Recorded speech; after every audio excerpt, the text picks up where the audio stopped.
June 17th, 1944, Saipan.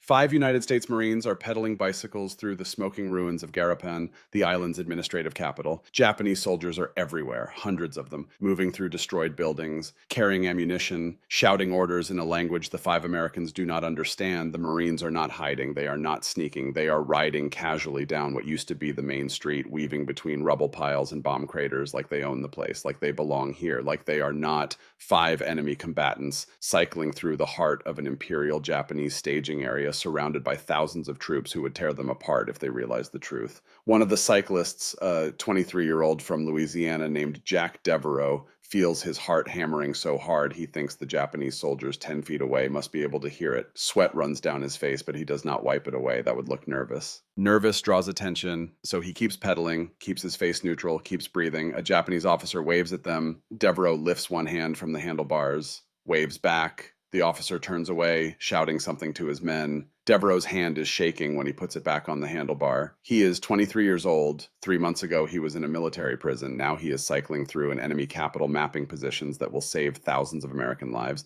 These 5 men have no business being alive. They are criminals, thieves, brawlers, men who broke the law, broke regulations, broke other men's jaws in barroom fights. The Marine Corps pulled them from the brig 3 months ago and gave them a choice: die in prison or die in combat. 40 men chose combat. By the time this story ends, 12 will be dead, 9 will be wounded. The rest will spend 66 years haunted by what they saw, what they did, what they survived. But on this afternoon in June 1944, 5 of them are riding stolen Japanese bicycles through Garapan, acting like they belong, gathering intelligence that will change the entire battle for Saipan. How did criminals become the most elite reconnaissance unit in the Pacific? Why did the Marine Corps forget them for 66 years? And what happened on Saipan that changed modern warfare forever? This is the story of the 40 Thieves, the scout sniper platoon the Corps tried to bury, the men who proved that breaking every rule could save everyone's life. But that bicycle ride through enemy territory, that was not even their most dangerous mission. 3 days earlier, they faced something worse: 37 Japanese tanks, and they had exactly 36 rockets. If you want to see how underdogs, outcasts, and rule breakers created modern American special forces, if you want to know why Navy SEALs owe their existence to 40 criminals from a Marine brig, stay with me.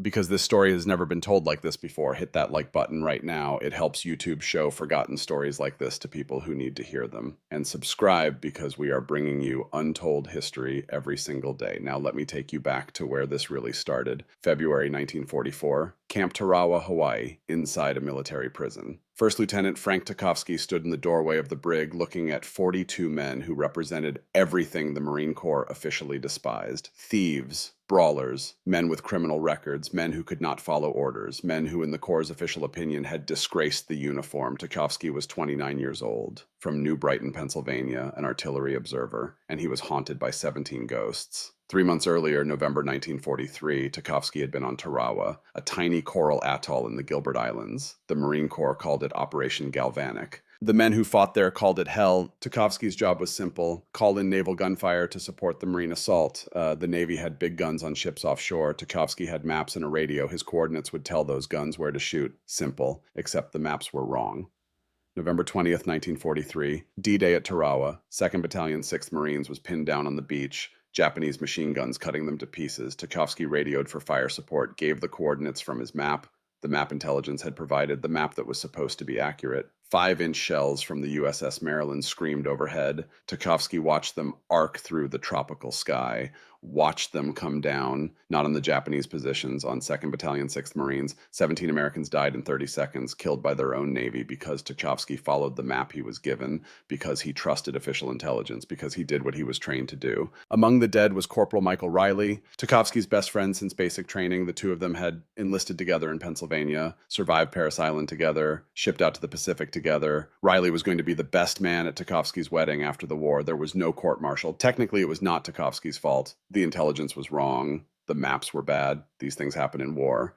The investigating officer wrote it up as an unfortunate accident, combat fog, no one to blame, but Tukovsky knew different. He stood over Riley's body on that bloody beach and made a promise: never again, never trust the book, never follow rules that get Marines killed. He meant it. Now, 3 months later, Colonel James Risley had given him a chance to keep that promise. After Tarawa cost 994 Marines in just 76 hours, Risley requested permission to form a specialized scout sniper platoon. Better intelligence, he argued, could reduce casualties. If you knew where the Japanese were dug in before the assault, you could hit them with artillery, naval gunfire, airstrikes. You could save lives. The Marine Corps said yes. Risley gave Tchaikovsky command. One order. Build me a unit that does not follow rules. I do not care how you do it. Just bring my boys home alive. Tchaikovsky had a theory. Good Marines follow orders and die. Criminals break rules and survive. He was about to test that theory with 40 men who had nothing left to lose. He walked into the brig. 42 prisoners came to attention. Some looked defiant. Some looked curious. All of them looked hard. These were not men who broke under pressure. Prison had not broken them. Poverty had not broken them. Violence had not broken them. They were still here, still standing. Tchaikovsky did not waste time with speeches. He just told them the truth. The Marine Corps calculates scout sniper casualties at 73%. 3 out of every 4 of you will die.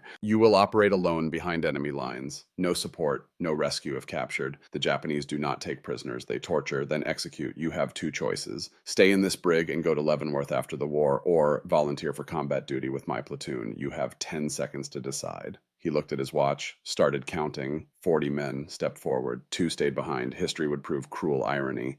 The 2 who stayed survived the war. Of the 40 who volunteered, 12 would die, 9 would be wounded, 19 would carry psychological scars for the rest of their lives. But in that moment, standing in that brig in February 1944, those 40 men made a choice: prison or purpose. They chose purpose. Among them was Private Jack Devereaux, 23 years old, from Baton Rouge. He was in the brig for attacking a lieutenant who made racist comments about his Creole heritage. Devereaux had grown up in Louisiana Bayou country, learned to fight in New Orleans street brawls where you fought dirty or you lost. Tchaikovsky gave him a test. Show me how you would kill a sentry silently. Devereaux demonstrated a perfect rear naked choke. Applied correctly, it cuts off blood to the brain. The target loses consciousness in 8 seconds. Dies in 30 if you do not release. Devereaux had learned it in bare-knuckle fighting rings where men bet their paychecks on who could stay standing. Why are you volunteering? Tchaikovsky asked. Devereaux looked him straight in the eye. Spent my whole life being told I am swamp trash, not American enough, not white enough, not good enough. Maybe I die proving I am something more. Tchaikovsky nodded. That kind of anger could be useful, if it was pointed in the right direction. Private Patrick Sullivan was 19, from Boston. Everyone called him Red because of his hair. He was in the brig for stealing Navy supplies.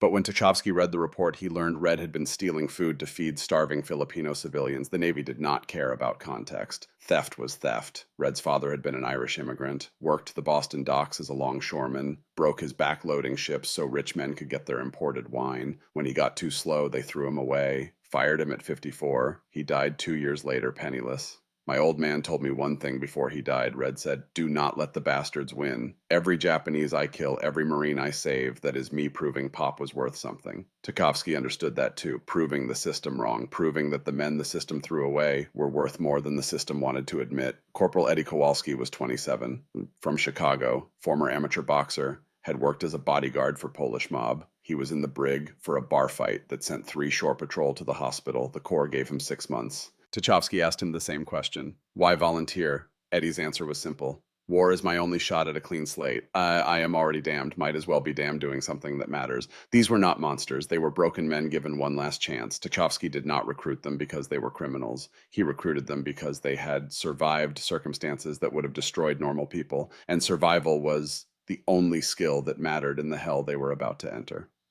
Camp Tarawa, February through May 1944. 6 months of training regular Marines never received. Silent killing, how to approach a sentry from behind, how to break a neck without making a sound, knife work from angles that left no chance for the target to cry out, choking techniques that cut off air and blood simultaneously, precision shooting, M1903, Springfield rifles with 8 times unertl scopes. These were not standard issue. Tchaikovsky had to steal them from a Navy sniper program. At 600 yards, his men could put a round through a man's chest. First shot, every time. Japanese tactics. How the enemy defended islands, where they positioned machine guns, mortars, observation posts. How to read terrain the way the Japanese did. How to predict where they would dig in, artillery coordination. How to call in naval gunfire. How to read maps. How to adjust strikes when the first rounds missed. How to talk to Navy gunners who thought Marines were idiots. And one more skill the Marine Corps did not officially teach. Theft. The Marine Corps was the poorest equipped branch of the American military in 1944. They got surplus World War I weapons, outdated equipment, inadequate rations. To survive, Marines stole from better supplied Army and Navy units. It was an open secret. Everyone did it. Tchaikovsky's criminals excelled. They raided Army supply depots for food, Navy warehouses for equipment. One night, they stole 6 Jeeps, repainted them marine green, and returned them to the motor pool like they had been there all along. The motor pool sergeant never figured it out. Other Marines in the 6th Regiment started calling them the 40 Thieves. It was not a compliment at first, but the thieves wore it like a badge of honor. They were criminals. They knew it. Everyone knew it. Might as well own it. Week 4 of training, night exercise. Red Sullivan stole a case of whiskey from the officers' club. That night, the 40 Thieves sat in their barracks, passing the bottle, sharing stories. Private Danny O'Brien was the youngest. He claimed to be 18. He was actually 16. Lied to the recruiter. The recruiter knew, but did not care. The Corps needed bodies. Danny broke the silence. His voice was quiet. I told my mom I was going to make something of myself, but the truth is my stepfather was beating her. I could not protect her. I thought the Marines would make me a man. The barracks went silent. These were hard men, men who did not talk about feelings, but they all understood what Danny was saying. They had all been powerless once. They all knew what it felt like to be too weak to protect someone you loved. Eddie Kowalski spoke up. His voice was rough, but not unkind. You became a man the day you chose to protect someone weaker than you. Age does not matter. What matters is you are here. Tukovsky had been standing in the doorway, listening. He stepped into the light. Every man in this platoon is here because someone told them they were not good enough, too poor, too violent, too criminal. But I see fighters, I see survivors, and when we hit that beach, you are going to show the Corps what criminals can do. That night, the 40 Thieves stopped being inmates forced into service. They became brothers. Week 6. Tukovsky designed the final test. He needed to know if these criminals could actually think under pressure. Fighting dirty in a bar was one thing. Fighting dirty against trained Marines was another.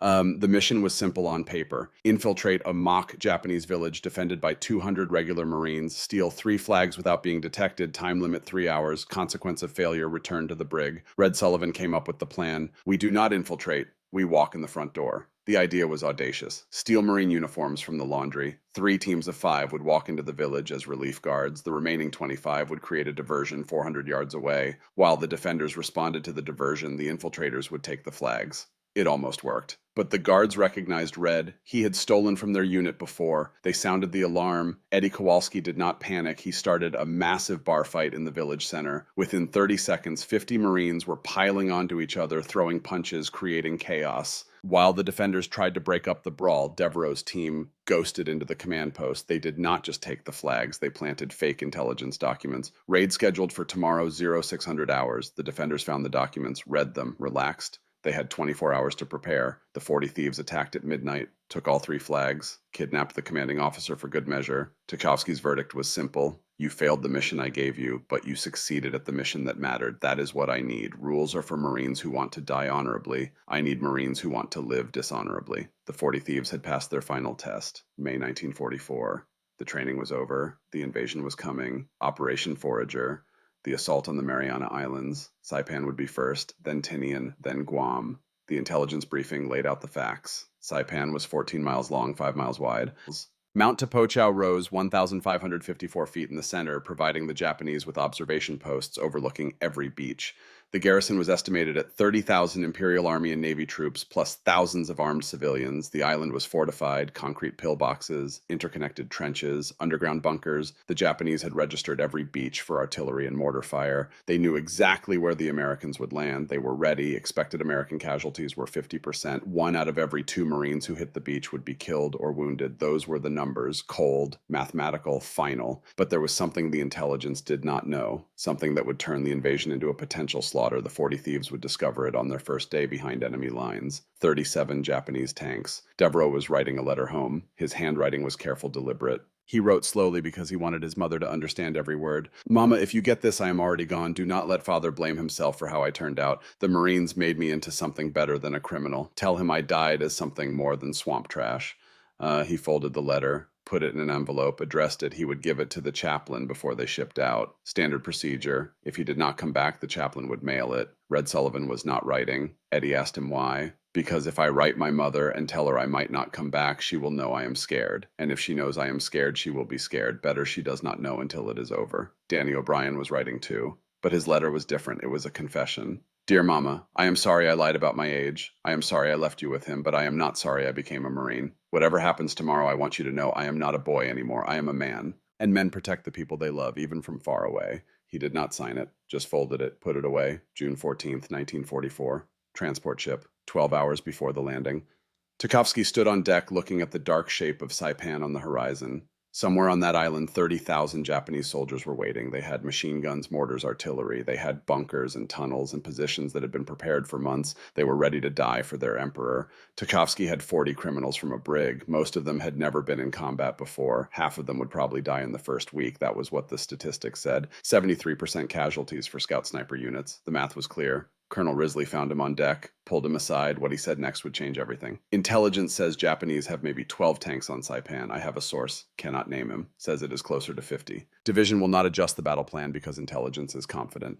Tchaikovsky understood immediately. This was Tarawa again. Bad intelligence. Marines walking into a slaughter because someone in an office with maps thought they knew better than sources on the ground. Risley continued, your platoon's real mission is not reconnaissance, it is verification. Find those tanks before they find our boys. Because if intelligence is wrong again, Tarawa will look like a picnic.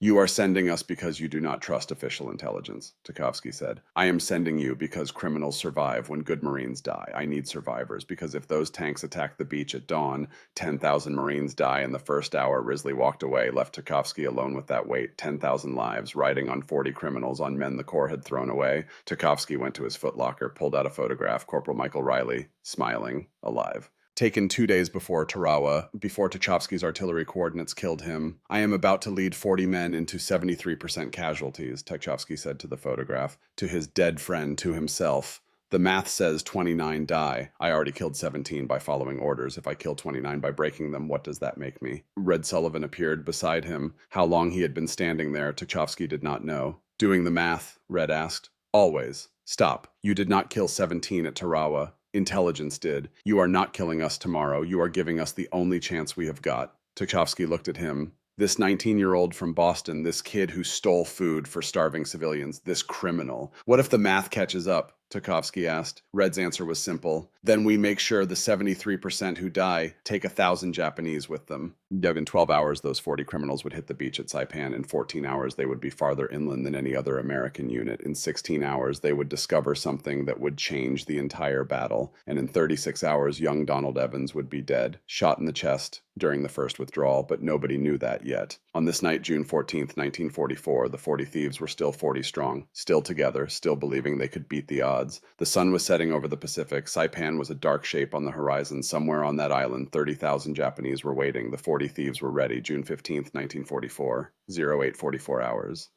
The ramp of the Higgins boat dropped into chest-deep water 300 yards from the southern beaches of Saipan.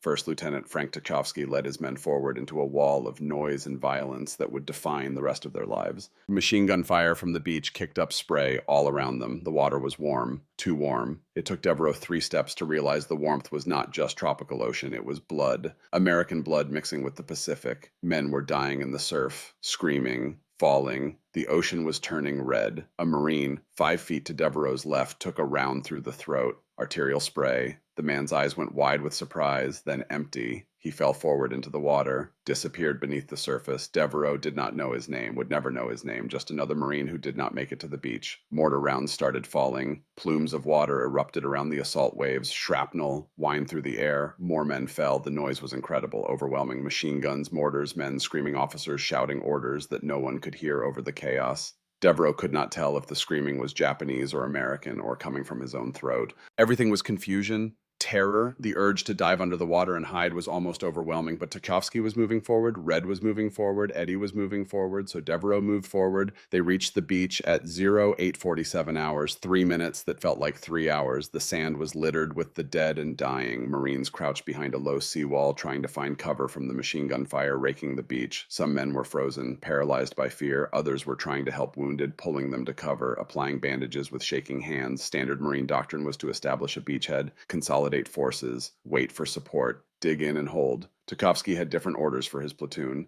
One word shouted over the din of battle: move.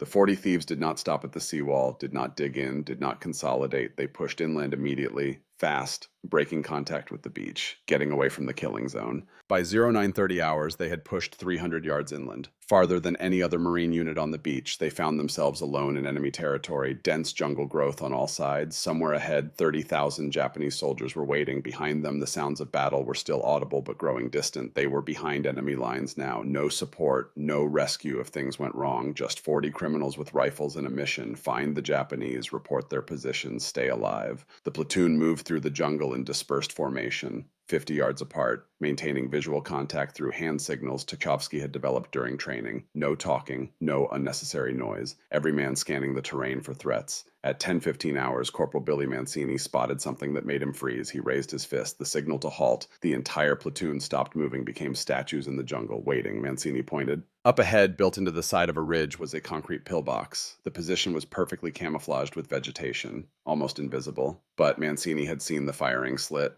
that narrow rectangular opening where a machine gun barrel would emerge. Tchaikovsky moved up carefully, studied the position through binoculars. Type 92, heavy machine gun, 7-man crew. The pillbox was positioned to cover the valley below, where the 2nd Marine Division would advance later that afternoon. Interlocking fields of fire. Marines advancing through that valley would walk directly into a kill zone. 200 men could die in 90 seconds. The tactical dilemma was immediate and brutal. Destroying the pillbox would save hundreds of Marine lives, but firing a bazooka would reveal the 40 Thieves' position, compromise their reconnaissance mission. The Japanese would know Americans had penetrated this far inland. They would send patrols, tighten security, make the rest of the mission exponentially more dangerous. Tchaikovsky reached his decision in 30 seconds. He looked at Devereaux, pointed at the bazooka. Devereaux nodded. Understood. Eddie Kowalski was the best shooter in the platoon. But Devereaux stepped up first, reached for the bazooka before Eddie could volunteer. Why you? Eddie asked quietly. Devereaux's voice was steady. Because I need to know I can do this. He meant more than just firing a rocket. He meant killing, taking lives, crossing that line that you can never uncross. Devereaux had fought in bars,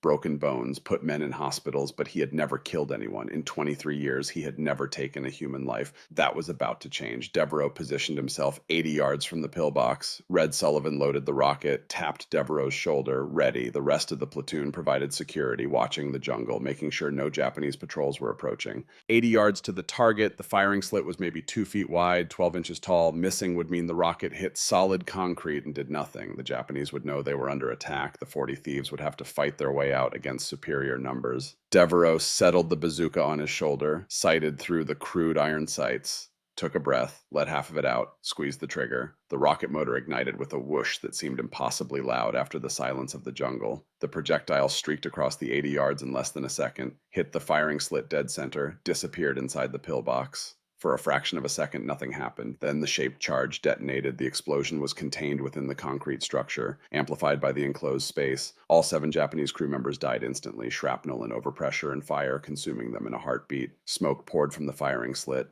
The pillbox was destroyed, silent, no return fire, no survivors. Devereaux stood there, bazooka still on his shoulder, staring at what he had done. 7 men were dead by his hand, 7 human beings who had been alive 10 seconds ago, who had families, mothers, maybe wives, maybe children. Now they were corpses in a concrete tomb. Red Sullivan put a hand on Devereaux's shoulder. His voice was quiet, understanding. You just saved 200 of our boys. Devereaux lowered the bazooka. His hands were shaking. I just killed 7 people. Tchaikovsky spoke up. His tone was matter-of-fact, not cruel, not kind, just honest. You just became a Marine. Before the smoke cleared, the 40 Thieves had already moved 300 yards deeper into the jungle. They left no trace of their presence except the destroyed pillbox. When 2nd Marine Division units advanced through the valley 4 hours later, they encountered no machine gun fire from that ridge. They never knew why. Never knew that 40 criminals had already cleared the path. By noon, the 40 Thieves had identified and mapped 17 Japanese positions, 8 machine gun nests, 4 mortar pits, 3 artillery observation posts, 2 ammunition storage areas. Tchaikovsky radioed the coordinates back to regimental headquarters using encoded transmission protocols.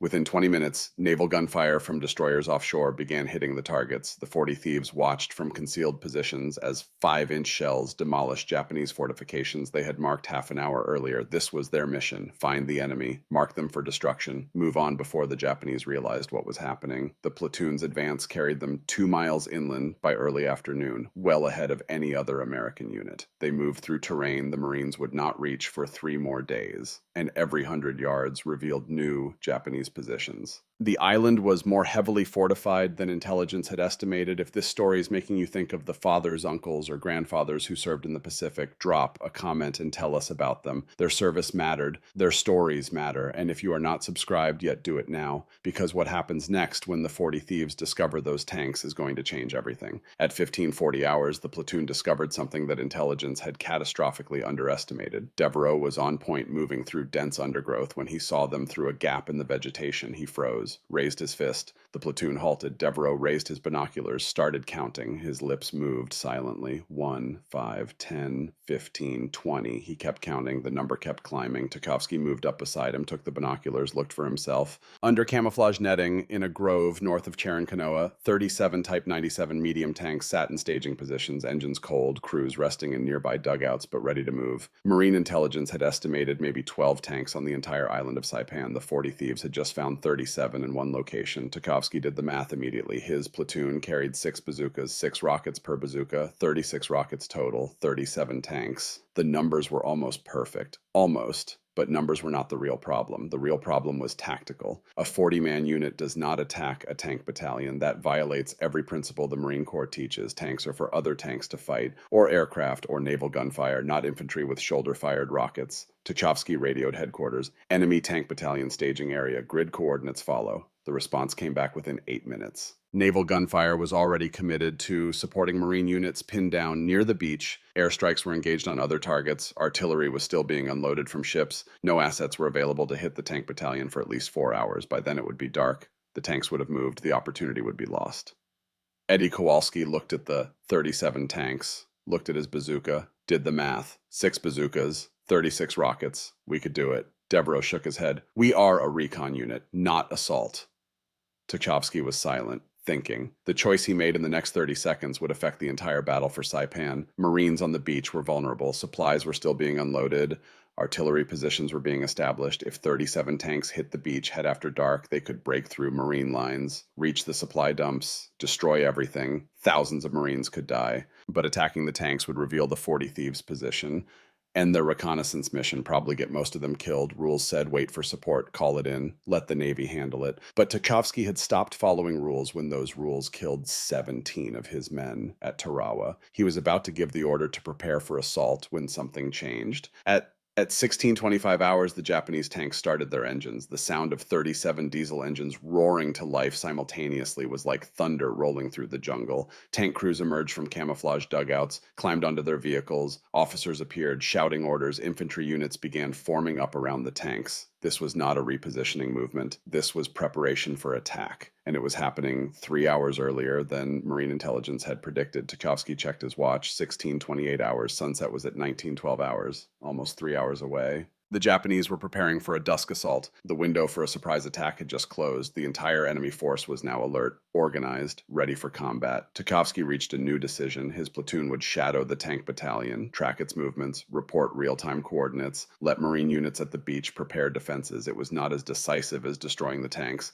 but it was the smart play, the play that kept his men alive. He radioed headquarters. Enemy tank battalion mobilizing for attack. Estimated time of arrival at American lines between 1900 and 2000 hours. The response was immediate. Maintain observation. Do not engage. Continue reporting. The tank battalion began moving at 1707 hours, 2 columns, parallel routes toward the coast. Japanese infantry moved alongside the tanks. Tchaikovsky counted approximately 1,000 soldiers. This was a major assault, not a probing attack. The Japanese intended to break through Marine lines and reach the beaches before nightfall. If they succeeded, they could destroy supply dumps, artillery positions, command posts. The entire American invasion could collapse in a single evening. The 40 thieves split into 4 teams. Alpha team under Tchaikovsky shadowed the main column. Bravo team under Eddie provided flank security. Charlie team under Red conducted forward reconnaissance. Delta team under Billy covered the rear. Every 10 minutes, Tchaikovsky radioed updated coordinates showing the enemy's position and direction of movement.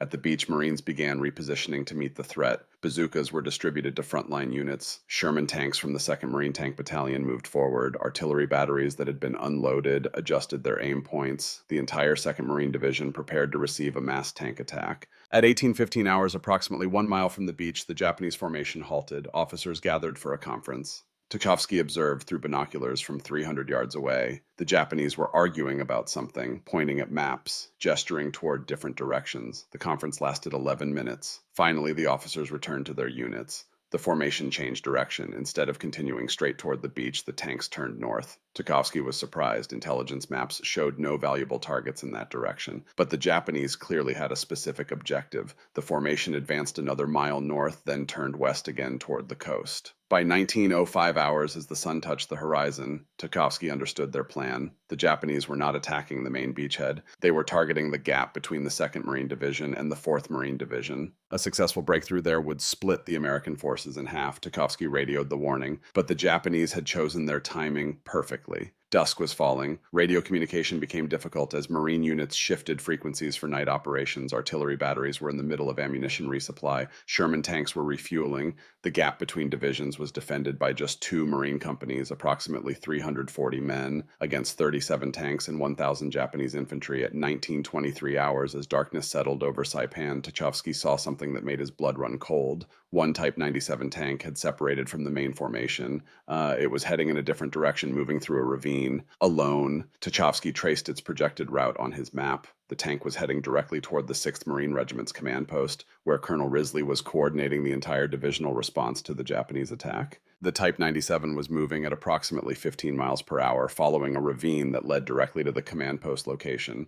The Japanese tank commander had identified a weakness in Marine defenses, a 200-yard gap where jungle terrain prevented easy positioning of anti-tank weapons. If that tank reached the command post, it could destroy radio equipment, kill senior officers, paralyze the entire regimental response to the main attack. Colonel Risley and his staff were 400 yards away, completely unaware of the approaching threat. Tchaikovsky had maybe 3 minutes to act. He grabbed Eddie Kowalski, the best bazooka shooter in the platoon. That tank does not reach Risley, whatever it takes. Eddie nodded, grabbed Devereaux as his loader. The two of them moved down the slope at a dead run, racing to intercept the tank before it reached the command post, 400 yards through jungle in near darkness, vines catching their gear, roots threatening to trip them, the sound of the tank engine growing louder. They reached a position 30 yards from the tank's projected path. At 19:31 hours, Eddie dropped prone, aimed the bazooka. Devereaux loaded a rocket, slapped Eddie's shoulder, ready. The tank emerged from the ravine. 20 seconds later, its turret was rotating, searching for targets. The commander stood in the open hatch, scanning the darkness with binoculars. Eddie waited. A moving tank was harder to hit than a stationary one. The side armor was thinnest, but he needed the perfect angle, the perfect moment.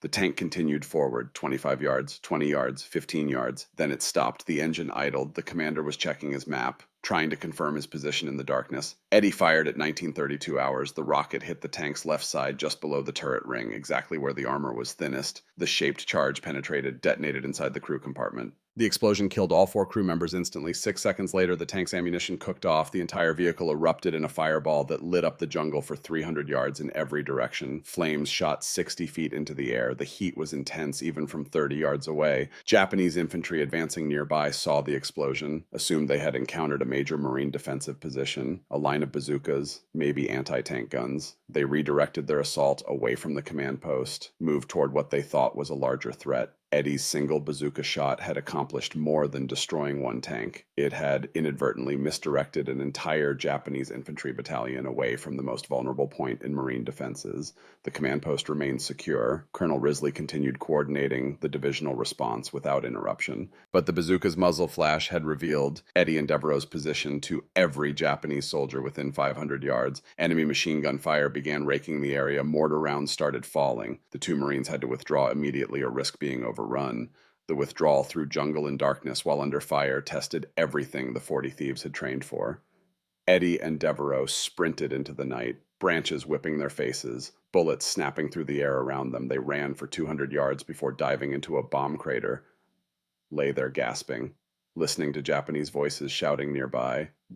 Organizing search parties, they were separated from the rest of the platoon, alone. 500 Japanese soldiers searching for them in the darkness. Standard procedure called for units to stay together, move as a group, but jungle terrain and enemy fire had made that impossible. The 40 Thieves had split into small teams, moving independently toward predetermined rally points. Japanese patrols were everywhere. At 205 hours, Eddie and Devereaux found themselves lying in undergrowth as a Japanese patrol passed 10 feet away. 7 enemy soldiers with flashlights, searching, calling out to each other. One soldier stopped, looked directly at the spot where Devereaux was hiding. The Marine held his breath, did not move, did not blink. The Japanese soldier stood there for 43 seconds, staring into the darkness. Finally, he moved on. The patrol continued past without detecting the Americans. By 2100 hours, approximately half the 40 thieves had reached the primary rally point, a small clearing 600 yards behind Marine lines. Tuchovsky counted 23 men. 17 were still missing. They could be dead, captured, or simply lost in the darkness. Standard Marine procedure called for units to wait at rally points for up to 2 hours for missing personnel. But the rally point was too close to Japanese positions. Enemy patrols were actively searching the area. Staying would risk the entire group.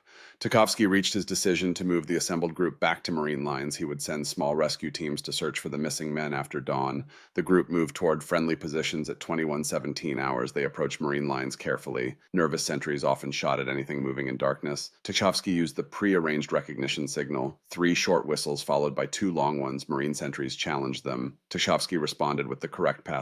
The 40 thieves crossed into friendly territory at 21:41 hours. 23 men had made it back. 17 were still out there somewhere in the dark. Some would make it back on their own. Some would be found by search teams in the morning, and some would never be found at all. The night was not over yet. But for the 23 Marines who had made it back there was a moment to breathe, to drink water, to realize they had survived the first day. Tomorrow they would go back out, search for their missing brothers, continue the mission. But tonight, for a few hours, they were alive. That was enough. June 16th, 1944, first light, Tuchovsky assembled search teams, 4 men per team, orders to locate the missing 17 Marines and return by noon. Each team moved back into the jungle at 0630 hours, retracing the platoon's route from the previous evening. They found the first body at 0705 hours. Private Donald Evans shot twice in the chest, probably during the withdrawal, under fire. Death had been instant. His dog tags were missing. The Japanese often collected American dog tags as trophies. The team buried Evans in a shallow grave, marked it with his rifle and helmet. They would come back for him later, if there was a later. The second team found 3 more bodies at 0820 hours. These Marines had been captured alive. Their hands were tied behind their backs with wire. They had been bayoneted, executed. Among them was young Danny O'Brien, the 16-year-old who had lied about his age to enlist. Japanese forces on Saipan rarely took prisoners. The Imperial Army considered surrender dishonorable and extended that contempt to enemy soldiers who surrendered. But these Marines had not surrendered. They had been wounded, captured, murdered. The search team reported the discovery to Tuchovsky by radio. His voice was flat when he responded, "Continue searching for the remaining men." By 1,000 hours, search teams had located 6 of the missing Marines alive. They had become separated during the night withdrawal, but had successfully evaded Japanese patrols and reached Marine lines at different locations. That brought the count to 33 men accounted for. 7 were still missing. At 11:15 hours, one of the search teams made radio contact. They had found 5 more Marines hiding in a cave system approximately 1 mile behind Japanese lines. The Marines were alive, but pinned down by enemy patrols. They could not move without being detected. Among the 5 was Billy Mancini, the Italian kid from Chicago who had spotted that first pillbox. He had malaria, fever of 103 degrees. Another had dysentery, severe dehydration. They could not survive another 12 hours without medical attention. Tuchovsky faced another decision: request artillery support to create a diversion, safe but slow. It would alert the Japanese to American interest in that specific location, or send a rescue team immediately. Rely on stealth and speed, faster but riskier. He chose speed, assembled a 6-man team: Eddie Kowalski, Red Sullivan, Devereaux, 3 others. They moved out at 11:47 hours. The team reached the cave system at 12:33 hours. The 5 trapped Marines were in bad shape. Billy's eyes were glassy with fever. The dysentery case could barely stand, but they were alive. They had spent the night listening to Japanese patrols pass within yards of their hiding position. The extraction required covering 1 mile through Japanese-controlled territory in broad daylight. Standard tactics called for moving in darkness, but Billy could not survive another 12 hours. The fever was killing him. They moved immediately. 11 Marines, 2 sick men being half-carried, speed over concealment. They made it 400 yards before encountering a Japanese patrol. 20 enemy soldiers in a standard search formation. Tuchovsky had 2 choices: hide and hope the patrol passed, or ambush the patrol and eliminate the threat. Hiding risked discovery. Ambushing risked bringing more Japanese troops to investigate gunfire. He chose ambush. 11 Marines positioned in a classic L-shaped formation, 8 along the patrol's line of march, 3 at the end to catch anyone who tried to escape. The Japanese walked into the kill zone at 13:23 hours. Tuchovsky gave the signal. 11 Marines opened fire simultaneously. The engagement lasted 7 seconds. 20 enemy soldiers killed. No survivors, no radio transmissions. but the gunfire had been heard for at least half a mile. Japanese units throughout the area would be converging on this location within minutes. The Marines moved at a full run, abandoned stealth for speed. Behind them, Japanese voices shouted commands, whistles blew, the sound of enemy units mobilizing. Tuchovsky estimated 5 minutes before Japanese forces surrounded them. The nearest Marine defensive position was 800 yards away across open ground. Running that distance while carrying 2 sick Marines would take at least 12 minutes. The mathematics were brutal. The Japanese would catch them before they reached safety. At 13:29 hours, the terrain dropped into a steep ravine, 40 feet deep with near vertical sides. Going around would add 15 minutes. Going down and back up would slow them significantly. But staying on the ridge meant certain contact with pursuing Japanese forces. Tuchovsky chose the ravine. The Marines descended half sliding and half climbing, supporting the 2 sick men between them. They reached the bottom at 13:33 hours. Japanese soldiers appeared on the ridge above them 60 seconds later. The Japanese opened fire from elevated positions, shooting down into the ravine. Bullets ricocheted off rocks. One Marine was hit in the leg. Another took shrapnel from a grenade that exploded on the ravine floor. The Marines returned fire while continuing to move, using boulders and vegetation for cover. The ravine channeled them in one direction.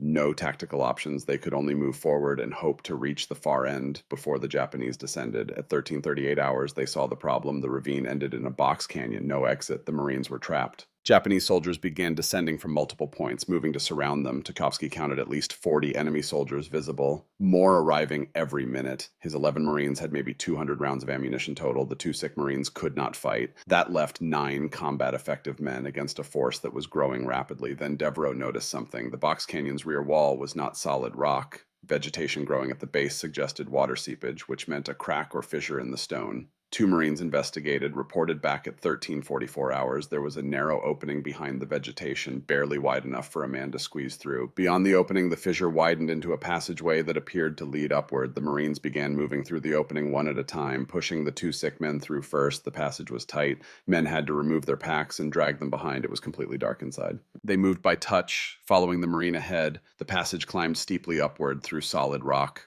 Behind them, they could hear Japanese soldiers entering the box canyon, calling to each other, searching for the Americans who had seemingly disappeared. The passage emerged on the opposite side of the ridge at 14:07 hours, 400 yards from where they had entered. The Marines found themselves behind Japanese lines, but with the enemy focused on searching the ravine below. They moved quickly toward Marine positions, covered the final 600 yards in 8 minutes. They approached friendly lines using proper recognition signals, crossed into American-held territory at 14:23 hours. All 11 Marines reached safety. Billy Mancini and the dysentery case were immediately evacuated to medical stations. That brought the total count to 38 Marines accounted for. 2 remain missing. Both were found dead over the next day, bringing the confirmed killed to 6 with no missing. The 40 Thieves had lost 6 men killed in their first 48 hours on Saipan. That represented a 15% casualty rate in just 2 days. Despite the losses, the platoon had accomplished its mission. They had identified over 200 Japanese positions, called in coordinates that destroyed dozens of enemy fortifications, prevented a tank from reaching the regimental command post, provided critical intelligence on enemy movements. Colonel Risley sent a message at 1800 hours. The 40 Thieves would have 1 night to rest, resupply, and integrate replacements. At dawn on June 17th, they would return to the jungle.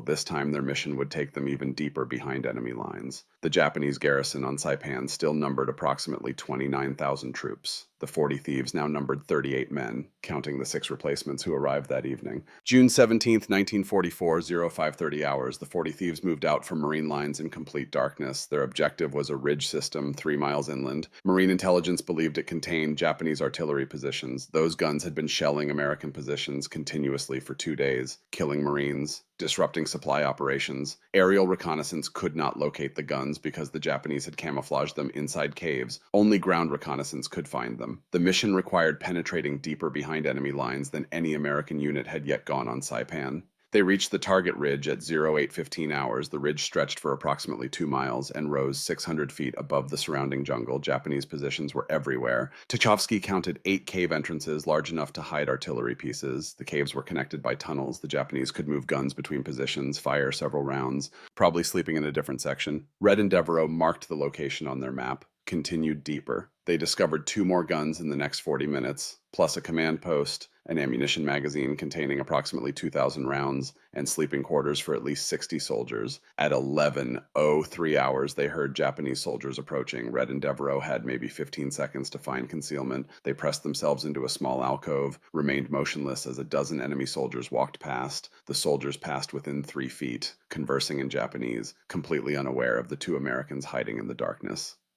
After the patrol moved on, Red and Devereaux decided to exit the cave system. They had gathered enough intelligence. Staying longer risked capture. They emerged at 11:27 hours, rejoined the platoon. Tchaikovsky examined their map. The tunnel system connected all 8 cave entrances and contained at least 6 artillery pieces. Standard Marine assault tactics would fail against this position. The only solution was to seal the entrances with demolitions, but that required Marine engineers, and those units were still days away. At 12:15 hours, the platoon began moving toward their secondary objective, the town of Garapan, Saipan's administrative capital before the war. Marine intelligence wanted to know if Japanese forces were defending the town or if they had withdrawn to more defensible positions inland. Reaching Garapan required crossing 4 miles of enemy-controlled territory in broad daylight, but the 40 thieves had successfully operated undetected for over 30 hours. Tchaikovsky believed they could complete one more reconnaissance mission before withdrawing to Marine lines. They approached Garapan from the east at 15:40 hours. The town had been heavily bombed by American aircraft and shelled by naval gunfire. Most buildings were destroyed or damaged,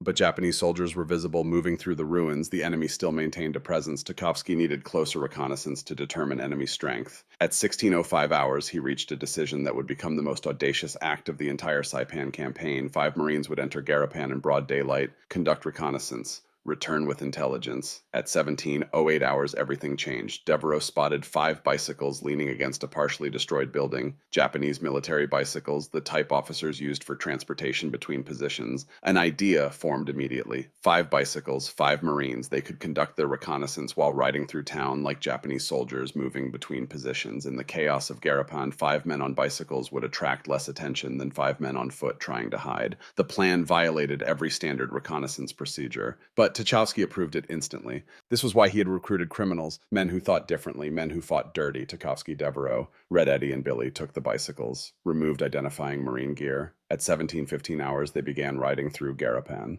They moved casually, not trying to hide, just 5 soldiers on bicycles navigating through ruins. Japanese troops were everywhere, hundreds of them, and the 5 Americans were riding right past them. At 17:22 hours, a Japanese officer waved at them. Devereaux felt his heart stop, but he lifted one hand from the handlebars, waved back. The officer turned away, kept walking, did not give them a second glance. At 17:29 hours, soldiers shouted something in Japanese. The Marines had no idea what was being said. They just nodded, gestured, kept riding. The soldiers laughed, continued their conversation, never suspected anything. But for 43 minutes, the 40 thieves rode through the enemy capital, mapping positions, counting troops, identifying supply dumps. They passed within yards of Japanese officers who never suspected, never questioned, never realized that 5 enemy combatants were cycling through their staging area. Devereaux's mind was screaming the entire time. One word of Japanese would expose them. One slip, one mistake. They were 5 Americans surrounded by thousands of enemies. If the Japanese realized there would be no escape, they would be torn apart before they made it 100 yards. But they kept riding, kept their faces neutral, kept acting like they belonged, and the Japanese never caught on. At 17:58 hours, they completed their circuit through Garapan, exited the town heading north, continued riding another mile before abandoning the bicycles and moving back into the jungle. The reconnaissance had provided detailed intelligence on enemy dispositions throughout Garapan. Red was grinning when they reached the rally point. "We just rode bicycles through the enemy capital."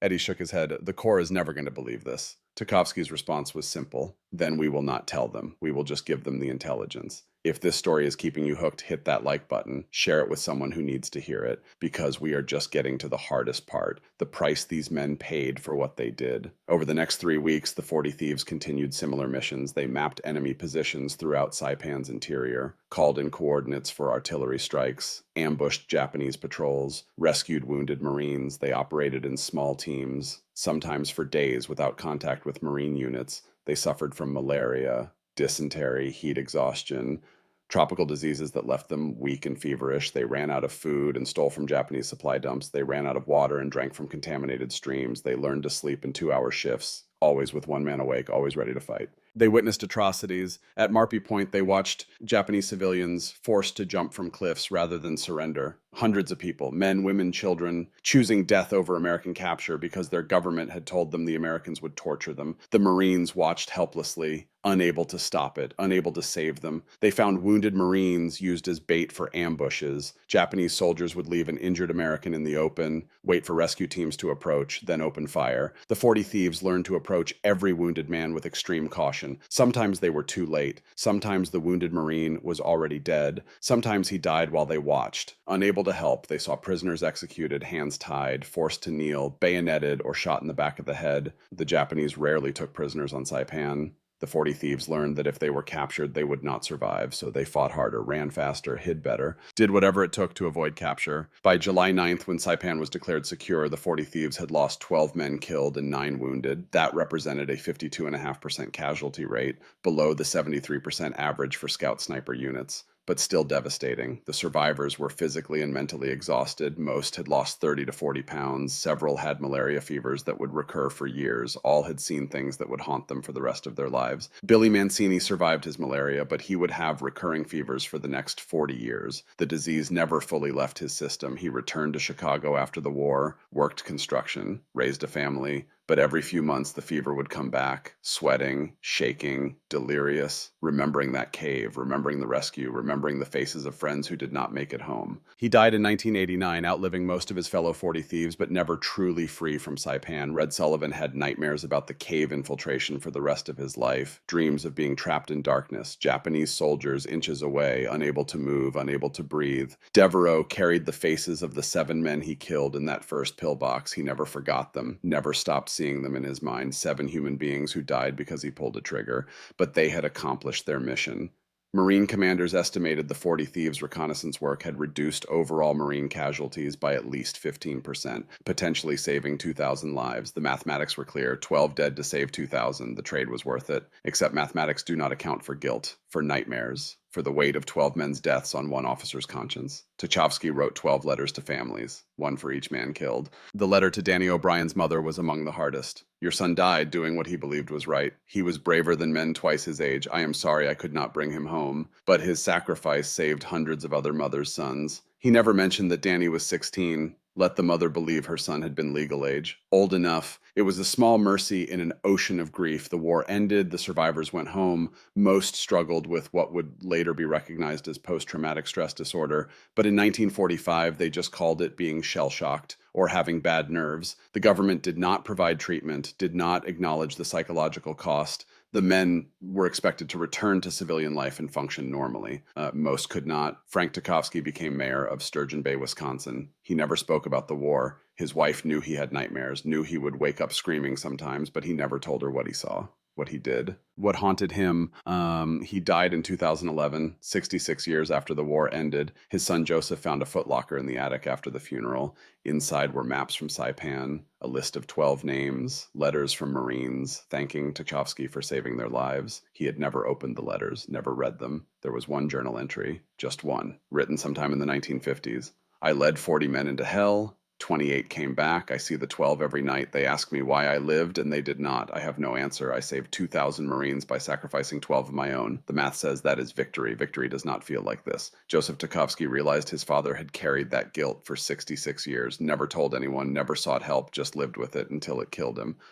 Jack Devereaux returned to Louisiana, became a mechanic, but he struggled with alcohol. The nightmares were too much, the memories too vivid. He died in 1987 of liver failure. Never attended Marine reunions, could not face the reminders. Patrick Red Sullivan went back to Boston, became a union organizer, fighting for dock workers like his father. He maintained sobriety, wrote letters to the families of fallen 40 Thieves every year, 53 years of letters until he died in 1998. His final letter to Danny O'Brien's mother said this: I write you every year to tell you Danny mattered. This is my 53rd letter. I am 73 now. Doctors say I will not make 74, so this is my last chance to tell you. Your boy saved my life, not just on Saipan, every day since. Because when I wanted to give up, I remembered a 16-year-old kid who lied about his age to protect his mother. If he could be that brave, I could survive one more day. Thank you for raising a hero.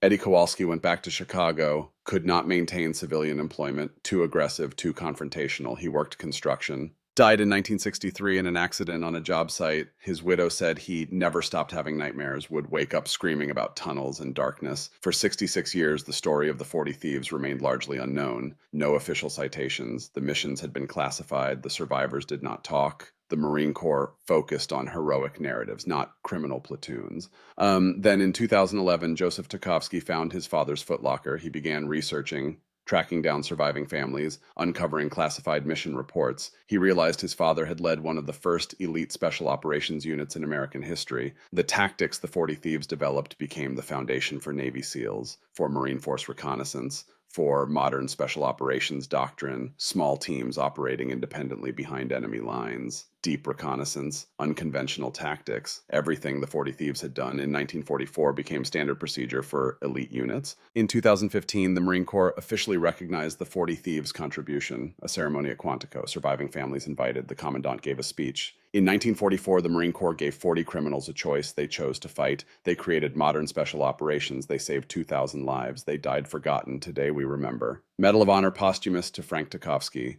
Joseph accepted on behalf of his father. My father never told me he was a hero. He died believing he failed 12 men. I wish he had lived to see this, to know he did not fail, to know he mattered. The 40 Thieves proved that breaking rules saves lives. That individual initiative beats institutional bureaucracy, that sometimes the outcasts save everyone else. They stole supplies, stole enemy bicycles, stole victory from impossible odds. But the greatest thing they stole was their own redemption. They proved criminals could be heroes. They proved that America's strength is not our equipment or our numbers. It is our ability to think for ourselves and adapt. The Corps forgot them for 66 years. But their legacy lives on. Every SEAL, every Force Recon Marine, every special operator who thinks independently, fights dirty, and brings everyone home. They are the descendants of 40 criminals from a brig who became legends. If this story moved you, honor these men by sharing it. Like this video, subscribe for more forgotten history, and tell us in the comments. Do you know a veteran whose story deserves to be told? Because every forgotten hero deserves to be remembered. The 40 Thieves, criminals who became warriors, warriors who became legends, legends who were forgotten until now. Never forget.